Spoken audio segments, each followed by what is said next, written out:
All right, so what we're going to do today are a couple of exercises targeting our quadriceps muscles. First, activating and engaging, and then a low level strengthening exercise so that we can start to feel the activation that we've done.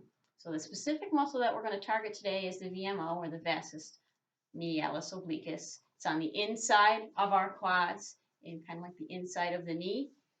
It is historically the weaker of the four muscles, so we're going to teach it to wake up and start to do its job like the rest of its tails. So all we need for these things is a rolled up towel and either a foam roller or some other larger, whether it's a couple around, couple folded up towels to add a little more height. That's okay. If you don't have any of those, well, you can still make this work. So first up, we're going to take our rolled up towel and we're going to place the knee that we are working. I'll make it, in this case, hopefully you can see it. My right one, you would have both legs side by side.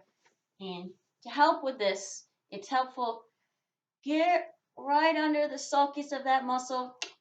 Give it a good tap.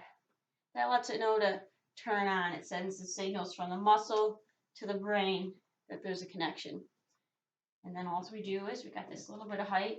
We're up tall, posture, core activation. If it's uncomfortable to sit up tall for you, or if it gets uncomfortable over an extended period of time, you can do it up against a wall and then progress to being seated up tall.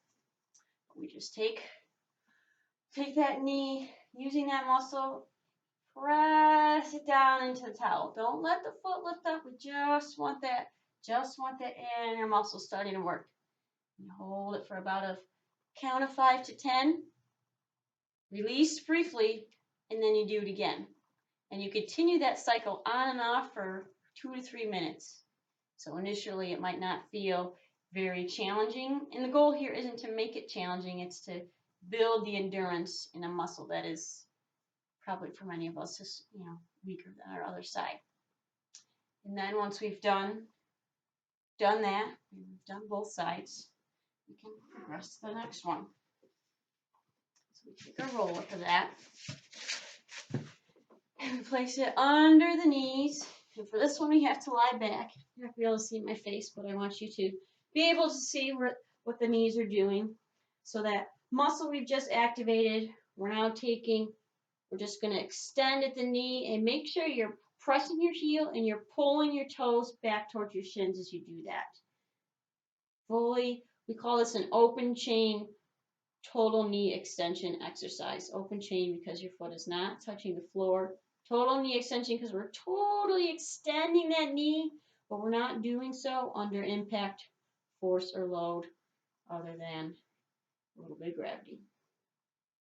So once again, same concept. Hold it for a count of 5 to 10. Bring it back down, and then bring it right back up. It will start to fatigue a little. It might even start to shake. Mine's already starting to get a little shake in it. And again, 2 to 3 minutes.